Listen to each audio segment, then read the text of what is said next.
Donc, on est dans ma pièce préférée de tout l'appartement. C'est une pièce de repos, globalement, et une pièce multifonctionnelle. Fait que quand on parle de gym maison, il n'y a pas grand-chose à voir ici. Là. Il n'y a pas des grosses infrastructures. J'adore le powerlifting, mais je ne me suis pas mis un rack à squat. Mais justement, le point important dans cette pièce-là, je pense, c'est la notion d'espace. Souvent, quand on pense à gym maison, on va tout de suite penser aux structures ou à l'équipement.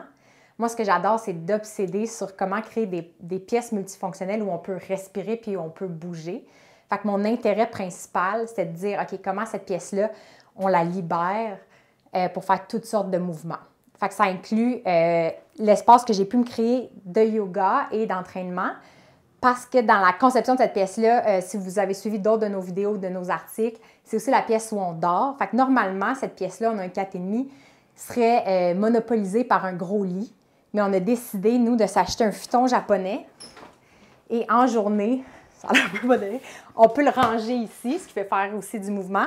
Il est assez léger pour que je puisse le lever à bout de bras. Fait que ça, c'est le fun. Fait que le matin, on le range et soudainement, ben on gagne une pièce au complet. T'sais. Fait que je pense qu'un premier exercice à faire des fois avant de penser à qu'est-ce que je peux acheter, qu'est-ce que je peux rajouter à une pièce, c'est qu'est-ce que je peux enlever à une pièce. Puis aussi de réfléchir à l'équipement qu'on a vraiment besoin. Parce que moi, j'adore les belles choses bien conçues. Ça me rassure d'avoir un petit kit. Mais je me dis, OK, si je m'achète, je veux faire du yoga puis que je m'achète les blocs, les straps, les coussins juste pour le yoga, mais après, il faut que je les mette quelque part. Fait que c'est le fun des fois de les avoir parce qu'on sent qu'il y a une certaine harmonie dans nos choses puis c'est juste pour le yoga. Mais après, il faut que je les range. Fait que je préfère peut-être, puis on n'a pas beaucoup d'espace de rangement. Fait que j'ai essayé de me dire, OK, si je n'ai pas acheté grand-chose, comment est-ce que je peux me débrouiller malgré tout? Fait que c'est ce que je peux vous présenter dans ma pièce. Fait que classique tapis de yoga. Moi, j'ouvre mon ordi devant moi tout simplement. Je suis une professeure en ligne depuis quelques années que j'aime bien. Si vous voulez la référence, vous me le direz. Et vraiment, tout ce que ça me prend, c'est cet espace-ci. Dans le fond, classique yoga. Même des fois, je le fais sans tapis. Mais c'est le fun d'en avoir un pour varier les textures, les sensations aux pieds, mais aussi parce que ça nous aide à délimiter l'espace mentalement. Puis des fois, il y a certains mouvements où le professeur va dire « mettez vos mains à la largeur du tapis ». Fait que même si ultimement le yoga peut être fait sans rien, le tapis, il y a quand même une symbolique forte. Fait que c'est l'item que j'ai choisi principal pour m'installer. C'est ça. Fait que sinon, en termes de yoga, je fais du yoga chaque matin. Puis ma routine commence, c'est bon aussi de penser, oui, à l'équipement, mais aussi à l'ambiance qu'on crée dans l'environnement dans lequel on se trouve. Je pense que Vince en a parlé, que lui, dans sa pièce, il va, mettons, partir toujours avec la même chanson. Moi, j'ouvre ma petite bougie à côté, puis l'odeur est associée. La pièce sent tout le temps la même chose le matin quand je fais mon yoga. Fait que j'ouvre ma bougie, je commence mon vidéo, puis je m'installe. Puis souvent, en yoga, les éléments sont assez rudimentaires, mais ça va être des coussins spécialisés. Moi, j'utilise tout simplement les coussins de la maison qui me servent de coussins pour travailler, des fois pour m'installer ou pour faire mes siestes. Et une couverte. Des fois, quand on dit « vous avez besoin d'un coussin un peu plus ferme », j'ai réalisé qu'une bonne couverte faite par ma grand-maman, lourde, pliée, peut être façonnée de plein de façons pour justement faire des fois des mouvements, des postures de repos avec des coussins. Fait que c'est ça qui me sert. Puis encore une fois, ça me sert pour dormir la nuit. Fait que j'adore parce que ça ne prend pas plus de place. Sinon, l'après-midi, c'est aussi dans cette pièce-ci que je m'entraîne. Puis j'adore les vidéos YouTube vraiment simples. Même cheesy, là, des fois, j'écoute des vidéos de filles. Genre, dans le sens, c'est des entraînements super bubbly, super énergétiques. On dirait que j'ai besoin, moi, de cette énergie-là pour me motiver, une ambiance super positive. Et j'essaie de trouver des mouvements qui rentrent dans cet espace-ci. Des fois, j'aimerais faire bouger plus grand dans l'espace. C'est ce qui me manque du gym, d'avoir le double ou le triple pour pouvoir faire peut-être des mouvements de danse qui ont plus d'amplitude. Mais j'essaie de faire avec l'espace que j'ai et je choisis délibérément des petits entraînements où il n'y a pas de saut. Fait que, je peux faire des mouvements latéraux, mais sans trop sauter. Pas trop de burpees parce que j'ai des voisins en dessous. Puis ce qui m'aide aussi, c'est j'ai un miroir ici. Fait que si je commence des nouveaux mouvements, comme c'est le fun des fois dans un gym, Allô! Je me sers du miroir décoratif un peu là pour suivre mes mouvements, puis c'est à peu près tout. Quand j'ai besoin, j'aime aussi les entraînements au poids du corps, mais c'est toujours le fun. Quand on s'habitue, on se rend compte qu'on peut augmenter la difficulté. Fait que des classiques petits poids de différentes lourdeurs. Et un autre item que vous connaissez sûrement, les classiques élastiques que je n'ai pas utilisés encore, mais que j'ai envie d'essayer, encore une fois, dans un souci, augmenter la difficulté, mais aussi la variété de ce que je peux faire. Comme je disais, c'est pas révolutionnaire, mais je pense que c'est important de se rappeler justement qu'il faut créer de l'espace et on n'a pas besoin de grand-chose pour s'entraîner.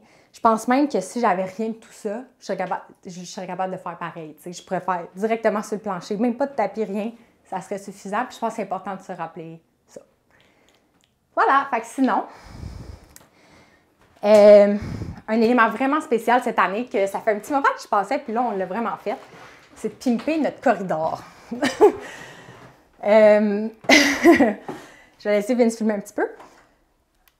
Donc, j'essaie, encore une fois, on est obsédé à l'idée de comment optimiser même les plus petits espaces pour bouger différemment, rajouter du mouvement dans nos journées. Une façon de rendre ça plus stimulant, j'ai réalisé, c'est de mettre des obstacles sur notre route. Parce que l'humain, qui aime faire les choses de plus en plus efficacement, on en parle souvent, va enlever les obstacles, va enlever les efforts à faire. Puis on s'en rend plus compte, puis on ne bouge pas assez. Fait que justement, il faut faire de l'exercice pour compenser. Mais là, avec le corridor, de plein de sources d'inspiration différentes, c'est devenu un concept le fun de dire, OK, mais au lieu de que ce soit un allée avec aucun obstacle, un plancher plat, ce qui n'existe pas dans la nature, un sol tout le temps plat et régulier, on va délibérément rajouter des choses pour s'amuser, faire un peu plus de mouvement. Et cette idée-là est née dans nos premières discussions avec l'ethnobotaniste Andrew Semotok. On a fait un podcast avec lui, je vous invite à l'écouter, parce qu'il y a une vision super intéressante. L'ethnobotaniste s'intéresse aux liens entre l'humain et la nature. Puis il m'a fait réaliser que les plantes intérieures ne sont pas juste là pour être regardées, c'est pas juste une décoration statique, mais on peut être en relation avec elles, puis ça peut nous apporter beaucoup plus qu'on pense que de juste être comme un cadre qu'on met sur un mur. Puis dans le design des maisons, c'est lui qui m'a fait réaliser que les plantes, au lieu d'être juste remisées dans les coins, peuvent être installées à des endroits stratégiques pour changer comment on agit dans un environnement. Fait qu'on l'a montré, la barre à pull-up, là, on voit les plantes qui tombent. Ça, c'est un ajout qu'on a fait grâce à lui, parce qu'il expliquait si tu mets des plantes en hauteur puis tu peux jouer avec les couleurs, ça va, par exemple, élever le regard. Mais au contraire, si on met des plantes au sol, soudainement, il faut devenir un peu... c'est beau, mais il faut aussi être attentif parce que, on va les contourner puis on peut c'est ça, on les contourne. Puis même pour un enfant, ça peut être plus stimulant parce que l'enfant est plus petit aussi, ça lui fait des choses avec lesquelles interagir. Donc voilà, puis tu sais, je pense que vous avez peut-être vu le concept aussi dans les écoles des corridors actifs. Juste l'idée de mettre des dessins de marelles sur le plancher ou des pas, puis qu'à chaque fois que tu passes dans le chemin, tu es obligé de faire la petite séquence, ça stimule puis c'est ludique. Encore une fois, j'aurais mis de la marelle peut-être, mais là, encore une fois, les voisins sont en dessous, fait que je ne veux pas les déranger. Fait que j'essaie de faire des trucs qu'on peut enjamber. Tu sais, juste des mini trucs d'équilibre, ça pourrait être des poutres encore plus petites. On va le varier avec le temps. C'est ça que j'aime, c'est des trucs évolutifs qui se démontent. La planche dans le fond ici, c'est une planche qui me servit de tablette. J'ai des briques depuis des années que j'utilise pour créer toutes sortes de petits meubles ou pour élever des surfaces sur mon bureau de travail. Fait que c'est super polyvalent. Fait que c'est le genre d'item qu'on accumule ici. Puis pour terminer, ce que j'ai réalisé grâce à différents auteurs, dont Esther Goclé, c'est qui couvre par des photos certains types de mouvements dans des communautés de chasseurs-cueilleurs, des communautés moins industrialisées. C'est qu'une grosse part de mouvements qu'on ne fait plus aujourd'hui, c'est de transporter des charges, des choses lourdes, jour après jour après jour. Puis c'est ça qui façonne notre corps à la longue. Fait il y a les poids qui étaient ici. Pour moi, ça allait commencer avec ces poids-là que je vais mettre d'un côté du corridor. Puis là, je vais faire mon petit chemin. Je vais les déposer au bout. Puis quand je reviens, mettons, de la salle de bain, il faut que je les retransporte puis que je les remette. Fait que je pense que le thème pour ça, Vince, je ne sais pas comment on l'a appelé hier, là, des charges fermiers. Là, mais des déplacements fermiers. de transporter à main comme ça un item, comme transporter nos sacs d'épicerie. Ça peut être super bénéfique à la longue. Puis, Daniel Lieberman, qui est un paléoanthropologue qui présente dans un de ses livres, Exercise, aussi d'autres exemples. Je pense qu'il a étudié avec un de ses étudiants. Ils ont fait une recherche sur justement la mécanique de transporter des objets. Il donnait toutes sortes d'autres exemples sur comment transporter des choses sur sa tête. Le fait que les femmes dans les communautés qu'il avait visitées transportaient jour après jour, là, ça fait des années qu'il va, puis même avec la modernité, c'est encore comme ça, des gallons et des gallons d'eau sur leur tête, puis ils sont super gracieuses. Puis pour eux, c'est comme ça. C'est pas une façon de s'entraîner, c'est comment ils vivent. Fait que là, peut-être qu'un jour, je vais apprendre à transporter des choses sur ma tête ou... Puis c'est pour ça qu'on a acheté la grosse poche de riz, en fait. C'est que c'est un item que je peux transporter différemment. Je pourrais le mettre... Je suis pas encore assez forte comme Vince pour le mettre derrière, mais tu sais, ça va juste varier un peu l'effort. On pourrait le mettre dans un sac à dos, le mettre sur notre dos.